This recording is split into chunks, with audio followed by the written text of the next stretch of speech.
هنرمایه آفرینندگی برد راه بر سوی پایندگی. درود و پیام‌های فراوان بینندگان ارجمند تلویزیون سینما. نشر نوبتی برنامه آفرینندگی است منظور شما.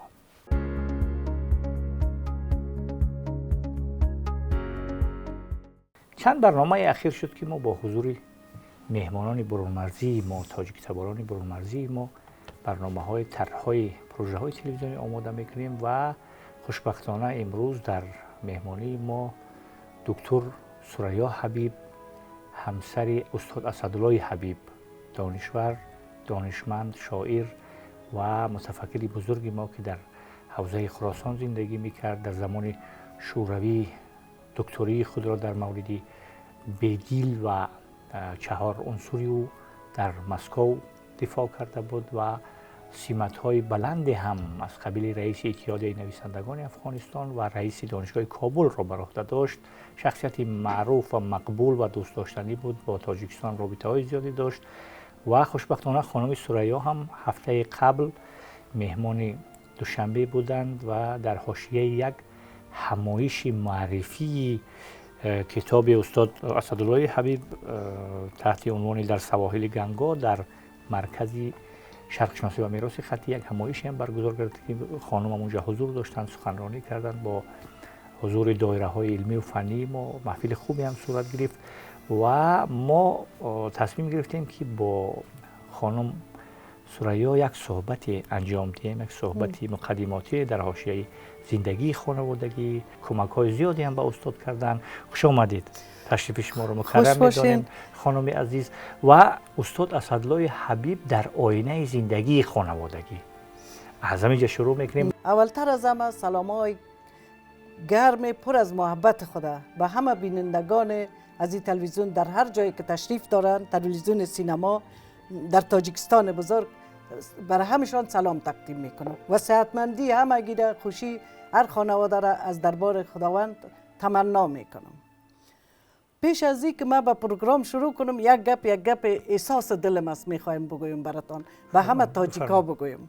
اول ما بسیار میخوایم که یک اظهار سپاس برای محترم جناب عالی امام علی رحمان، پیشوای وحدت ملی و بنیانگذار صلح در سرزمین زیبای تاجیکستان بزرگ که کشور همتبار و همزبان ماست، میخوایم دعا کنیم و همیشه خوشبختیش از خداوند بخوایم و خدا عمر بتش که امی کشور بزرگی که تکیه‌گاه ما است، کشور دومی ما است، امی را اینطور خوشبخت ساخته و در این ما یک هنر بسیار فوق‌العاده یافتم. تعمیر در هر جای آباد میشه. این بر من گپ بسیار جالب است، حتی تا حال سوال حل نشده. چقدر انسان بزرگ است.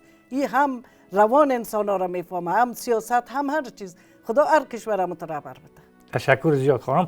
اکنون بگذاریم به صحبت ما که شما سمت همسری استاد اسدالله حبیب داشتید و در آینه زندگی خانوادگی استاد چگونه دریافتید؟ از همون محیط‌های ابتدایی مصاحب شدنتان با استاد و صحبت‌های اولیه و بعد محیط خانوادگی، از اینجا شروع کنیم. شعر از دکتر حبیب است، از دکتر اسدالله حبیب است و به خاطر وحدت است. امیر میخوانم باز به زندگی شخصی به اجازهتان. اگر اشتیاق وحدت به در چمیده آید، شب تیره رخت بندد سحر دمیده آید. چین هیز ابلهی پای به حدیث ترک و تاجک که به دیده محبت اما نور دیده آید. من و تو ز سر بیرون کن، نه من و نه توست اینجا، نرسیده من به جایی که ما رسیده آید. پی زندگی راحت تو بنای جنگ برکن، نه که صلح چون کبوتر ز هوا پریده آید. ز حبیب اگر بپرسی به زمانه کس ندیده، که ز باغ خودپرستی گل عیش چیده آید. تشکر، بسیار بسیار جالب. این حال سر زندگی خانوادگی امرتون صحبت میکنم. وقت از این ابتدا شروع میکنم که ما صنف 14 دارالمعلمین عالی بودم. دکتر اسدالله حبیب در یونیورسیتی در دانشگاه شرق شناسی مسکو امگاو دکترای خود گرفت که سر بیدل و 4 عنصر موضوع دکترایش بود. به کابل آمد. بعد از که به کابل آمد میخواست که زندگی بسازه. بعد خداوند همونطور چانس خوب به مام داد، به مام که ما با هم دیگر شناختیم و عروسی کردیم و ثمره عروسی ما 2 فرزند است که یکی پسرم است که بهرام حبیب نام داره، او مامور دولت رسمی آلمان است، در اتاقهای تجارت مشاور اقتصادی است. و دخترم که مثل پدر خود زیاد استعداد و هنر داشت، در بحث رئیس بخش ایجادی کار میکنه. ثمره دو اولاد ما بود و دکتر حبیب در فامیل خود هم جوان بود که پدرشان پیر بود و امی برادرها و خواهرها تحت تربیه و تاثیرات دکتر حبیب کلان شدن که امروز بیخی سمت پدر بر از اینا داره. به حد دوستش دارن، فامیلشان بسیار دوستش دارن چون بسیار برشان مهربان است. از اون محیط خانوادگیشون اگر صحبت کنیم، تو مثلا آشنایی با شما و محیط خانوادگی وقتی که از فامیل های بودن، فامیل های بسیار فرنگی و پدر کلان کاکایشان و دوستایشان که در افغانستان همیال اولادای از اونا هستن، تقریبا بسیار 1% زیاد از این فامیل رسام، نقاش که مهمترین همیال هستن، شاعر، چون اینا بزرگانشان میشیشتن و سر از اینا شاهنامه میخواندن، شعر بیدل میخواندن و از رودکی و اینما تو شعرها را بر جوانا وظیفه میدادن که وقت دیگر رخصتی ما یار از شما زیاد پرسان میکنم و معنایش همی کلانا برشان میگفت. اینطور در یک دکتر سالهای اول خود در کابل نبود، در کابل متولد شد، به خاطر کار پدر خود میمنه رفتن که قسمت سمت شمالی افغانستان است. در میمنه شهر کوچک از زندگی میکرد و امی تا صنف نور در میمنه بود. امی تاثیر امی بزرگانشان بود که اینا به هنر و به شعر و شاعری رو آوردن. بعد آمدن کابل و بعد دانشگاه رفتن و بعد امریکا هم رفتن و تجربه تخصصی رو در امریکا گرفتن. کابل که آمد باز مسکو رفت اونجا دکترا گرفت. در ایندیانا یک سال همین روزنامه نویسی بر جوانا به او ارتباط درس خواند و کابل که آمد صنف 12 خلاص کرد بکالوریا، بعد فاکولته را که همین فاکولته ادبیات خلاص کرد. اول نمره بود به حیث کادر، به حیث استاد ماند در فاکولته. وقتی که استاد بود در سال اول ایندیانا رفت، 2 سال بعدش برای تحصیلات عالی در مسکو روانش کردن، بورس دولتی بود که بعد از امو که از تحصیلات عالی آمد باز درسی کرد و زندگی ماها شروع شد. از این صحبت کنیم خانم که شما که عروسی کردید، زندگی را شروع کردید، اون محیط خانوادگی تشکیل شده این و اون یکی سیمتی رئیس اتفاقی اتحادیه نویسندگان جمهوری دموکراتیک افغانستان این سیمت بر عهده داشت. محیط ادبی که در اون دوستایی که می اومدن تشریف می آوردن خانه شما، محفل هایی میشد، از اون بگیم که کیها بودن، کدام دایره ها و گروه هایی بودن که در خانه می اومدن و صحبت ها میشد. این بله، وقتی که رئیس اتحادیه نویسنده شد دوستای بسیار داشت که زیادترش همی رفیقای حزبیشان بود و دوست خانوادگی ما محترم سرور منگل بود که وزیر تحصیلات عالی بود که خویشاوندی هم داشتیم. دوستای زیاد داشتیم. بعض از شاعرها فرزن واصف باختری دوستش بود، زریاب دوستش بود، بیرنگ کدامنی یک شاعر بسیار خوب ما بود، یک بیدلشناس ما بودن، دکتر جاوید که رئیس دانشگاه هم بود قبل از دکتر صاحب جاوید. اینا جوان بودن. دکتر صاحب جاوید سن کلانتر بود، یک اولی کلان داشت و دمو شاعرها و نویسنده و بعضی از دیپلمات‌ها را هم دعوت میکرد. شب‌های شعرخوانی و در خانه از اون بود. در ضمن خانم همین مهارت‌های شعرخوانی و شعرنویسی، شاعری استاد اگر بگیم به صفت یک شاعری مشهورم در منطقه نفوذ داشت و بعد کتابای زیادی هم کتابای شعری و نثری و ایناش هم چاپ شدن. همین انگیزه شاعریش در کجا شکل گرفت؟ در اون دوره‌ای که شما زندگی می‌کردید یا که قبل‌تر از اون؟ نه، قبل‌تر از اون بود. بسیار جوان بود که شعر میگفت. حتی بر من خودش قصه کرد، من نبودیم اون وقتا، بر من قصه کرد، گفت که من بسیار خرد بودم به سن 13 و 14 که اتر شعر میخوند. باز امی مادر کلانش برش یک کتابچه داده بود که همون در کتابچه یادداشت میکرد. گو شعرهای خودش هم ندارم، هم ندارم، مگر از بسیار سالا یک استعداد شیری در وجودش بود، یک استعداد هنر، یک شوق، یک عشق. از اونه که مثلا از کار می اومد، از مصروفیت ها کاری که منصرف میشد به صفت یک شخصیت عاطفی و خانوادگی، اونا چگونه میتوان ترسیم کرد؟ سوال خوب کردین. وقتی که می آمد کل گپای دفتر و کارا و پروبلما را دموجه میماند. هیچ وقت تر نامده که در خانه جگرخون بیاید که امروز در کار این شما هم کار کردین. امکان نداره که یک انسان هر روز از کار خوش بیاید. مگر هیچ وقت با خود در خانه نمیاد. وقتی که در خانه میامد کتی خود صلح آرامش و قصه و خنده و مذاق می آورد. هیچ وقت جگرخونی نمی آورد و فضای خانه را ما برش همه قدر از ابتدای عمر تا حاله آنقدر مساعد ساخته بودم که زیادتر انگیزه خوشیش در خانه بود. بهترین از صد میمانی که میگه بهشتم در خانه است، بهشتم در خانه است و اونموتر خانه را برش فضایش جور کرده بودم. اگر دکتر آدمی بود که اونمو مثل حضرت بیدل کسی که دکتر میشناسم میفهمه که من چی نمیگم. بسیار آدم نرم و آرام بود، بر اولادایم تربیت میداد که شما میشه نرم و آرام باشین، با مردم مؤدب باشین، مگر هیچ وقت تحقیر و زبونی را قبول نکنین. و همیشه یک شعر از حضرت بیدل میخوان: در عرصه ازداد مکش رنج فسردن، گیرم اما تنسل شدی جنگ بیرونار. میگه وقتی که تحقیر شدین نمانین، تا اون وقت آرام باشین. یا فرضاً اوضاع خانواده یک روز دق می بود، انسان است، یک روز خوب است، یک روز خراب است، خصوصاً که در غربت بسیار فشار آدم میکشه. باز او وقت هم یک شعر از حافظ میخواند، میگفت در وقت تنگ دستی در عیش کوش و مستی، که این کیمیای استی قارون کند گدا را. هیچ وقت من یک روز پرسانش کردم، گفتم که تنگ دستی یا نه کم پیسگی؟ گفت نه، تنگ دستی که بفهمی که چی مشکل داری، زندگی چی مشکلات داره، در هر چی تو وقتش در خوشی برو. و همین امروز در علم ثابت شده که وقتی که انرژی منفی در جگرخونی و چی میری، انرژی منفی کش میکنه انسان. او امیر میگفت که تو سن مثبت برید، خداوندم همه چیز جور میکنه. اینی عادتش بود. انا ما هیچی به اصطلاح مشخصات عاطفی که داشت اونا سری فرزنده هم تاثیر گذاشتن بسیار. سری شما با صفت خانمی خانواده و اینا. سر کل دکتر قادم عاطفی بود. وقتی که شعر خودم میخواند یا شعر حضرت بیدل میخواند، اشک به چشم میآمد، زیاد گلونش زود پر میشد، اشک میآمد. دکتر بسیار عاطفی بود، حساس بیش از حد عاطفی بود. یک گپ خوش میساختش گلونش پر میشد، گفتن میترس چشماش پر اشک میشد. آدم بسیار عاطفی بود، بسیار عاطفی. مقصودهای هویتی که داشت سری فرزندان چند درصدی تاثیر رساندن؟ مثلا از شما هم در فرزند، مثلا در دخترتون و در پسرتون. سوالای بسیار خوب میکنه. اینا سوالای عاطفی و خانوادگی هستن که سری فرزندان هم تاثیر میگذارن، سری روحیه‌ای مثلا خانواده هم تاثیر میگذارن. سر فرزندانم، سر پسرم شخصیتش تاثیر کرده. اونم تو شخصیت قوی است، بچه آدم صادق است، کار کن، زحمت کش.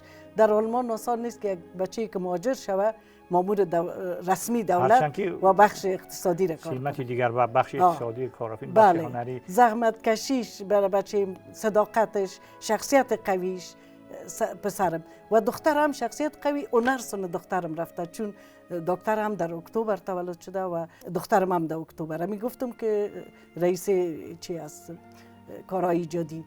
و پسر رقم در ماه مارچ مام تولد شدیم.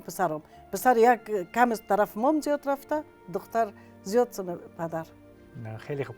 خانم انا کن سری اون ایجادی که استاد میکرد، مثلا در شعر یا که در نثر یا در تحقیق و در اینا، محیط کاری که در خانواده بود، مثلا از دانشگاه مصروف میشد و می اومد سری مثلا اون مقالات و مطالبی که می نوشت سری اونا واسه خیلی بود وضعی مثلا خانوادگی در وقتی مثلا کار ایجادی، منظورم نوشتن شعرها و نوشتن اون حکایات و این چیزا. و مخصوصا اون چی که مثلا معرفی شد، این کتابی در سواحل گنگو بود که در این مرکز میراثی شرق‌شناسی اون بررسی شد.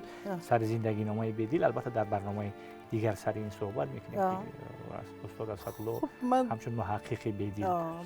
حالی منظورم این که هنگام مثلا بندوبست کارهای ایجادی و علمی که میکرد، از دانشگاه میاد، مثلا اونقدر گرفتاری‌هایی که در دانشگاه از صفت رهبر دانشگاه بود، رئیس دانشگاه کابل بود و او دانشگاه مشهور هم بود، دانشگاه رقم یکی افغانستان داشت، آسان نبود. اون حالت‌های مثلا کاریش اگر از اون بگیم که خانواده می اومد سر میز کاری میستاد، اتاق کاری میستاد، اون حالت‌ها. خوب. وقتی که می آمد از کار معلومدار خسته می بود، بعد در خانه برای 1-2 ساعت 3 ساعت تفریح میکرد، نان میخورد، قصه میکرد، خنده، موسیقی میشنید. اینطور کتونم تو خستگی خود نمیشید هیچ وقت. یعنی زندگی رو ترتیب بندی کرده بود تا یک 2-3 ساعت. بعد از 2-3 ساعت وقت ما به وزارت پلان ارتباط خارجه کار میکردم، مدیریت ملل متحد.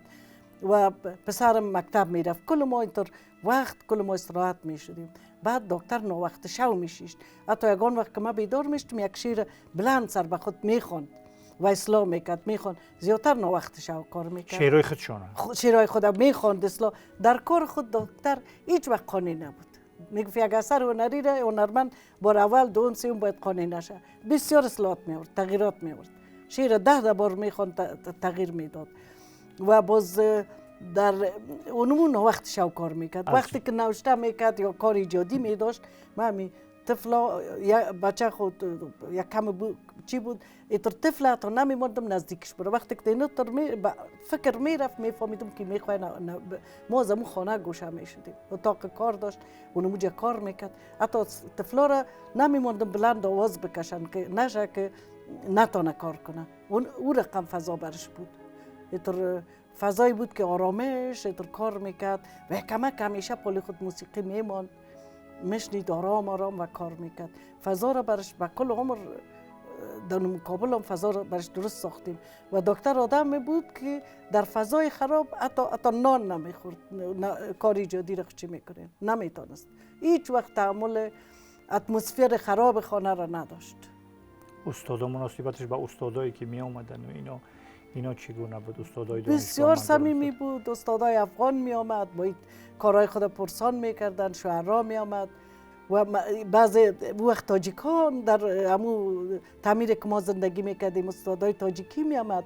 همین روشن رحمان به روزها می آمد کار رحمان و خدا بیامرز بابایوف و دوستای بسیار قربان بابایوف، دوستای بسیار خوب تاجیکی که استادا بودن. همیشه کارهای خود دکتر یک جای همچی افغانا می آمد چی تاجیکا بسیار با برخورد خوب و دوستانه همراهشان پیش بود. خانم یک سوال دیگر خیلی مختصر درباره اون مرحله دیگری که شما از افغانستان به کابل رفتید و اونجا چی خیلی بود؟ با هامبورگ رفتم.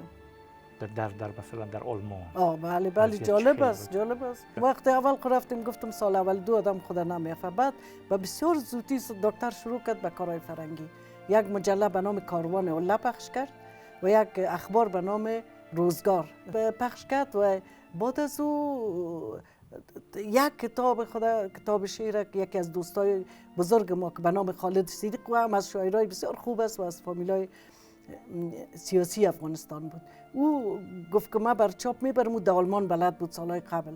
به نام آتش در نارنجزار، همین نارنجزار وطن ما آتش گرفته بود. یک مجموعه شعری ساخت. وقتی که چاپ شد بعد از دکتر بسیار رویه گرفت. بعد کتابای زیادی به چاپ رساند که زیاد کتابایش 80% همی وحید وحیدزاده که پسر معنوی دکتر حبیب است. این کتابا را به چاپ میرساند در هامبورگ و هر کدامش یک محفل میگرفت و در هامبورگ چی رقم کار ایجادی به دکتر میسر بود. من به کار میرفتم تمام روز. اولادا مکتب میرفتن و این کل روز به خانه میماند. تنها هیچ وقت دکتر کار دفتری با آلمان نکرده. کلش کار ایجادی به مو خاطر بزرگترین کار خود دکتر در غرب کرده. اشعارش مقبولتر شده، غزلایش پرسوزتر شده. پسر بیدل تنها شاعر زمانه ها و بیدل و چارنسر در کابل کار کرده بود و مقالات زیاده. زیاد کار خود دکتر در غربت کرده و فضا به خاطر خوب بود که همه چیز برش معیار. در خانه من میرفتم کار میکرد. من آخ شو میامدم که میامدم وقتی که بازنان میخوردیم دیگه فضای کاری خلاص شد. تشکر زیاد خانم عزیز. با حضور شما بسیار مشخصات زندگی خانوادگی استاد دریافتیم که شما شاهد حال بودید. نکته های جالبی هم را فرمودید و یادآور میشن که استاد اسدالله حبیب شخصیتی بودن که نه تنها در افغانستان بلکه در تاجیکستان هم خیلی مقبول و دوست داشتنی بودن. و استاد سال اگر اشتباه نشد سال 1940 میلادی متولد شده و سال 41 سال 2022 در آلمان از دنیا درگذشتن. روحشان شاد بود و تشکر زیاد خانم عزیز که شما آمدید. با حضور شما یک برنامه خوبی هم یک برنامه به اصطلاح عاطفی هم جور گردید و حتما موضوع رو در برنامه دیگر سر موضوع تحقیق بیدل در شخصیتی استاد اسدالله حبیب ادامه میدیم. بار دیگر یادآور میشم که در صحبت ما حضور داشتن دکتر ثریا حبیب، خانم عزیزی، نویسنده، شاعر، محقق و دانشمند معروفی افغانستان استاد اسدالله حبیب. روزگاری خوش و بردوام و ایام بکام.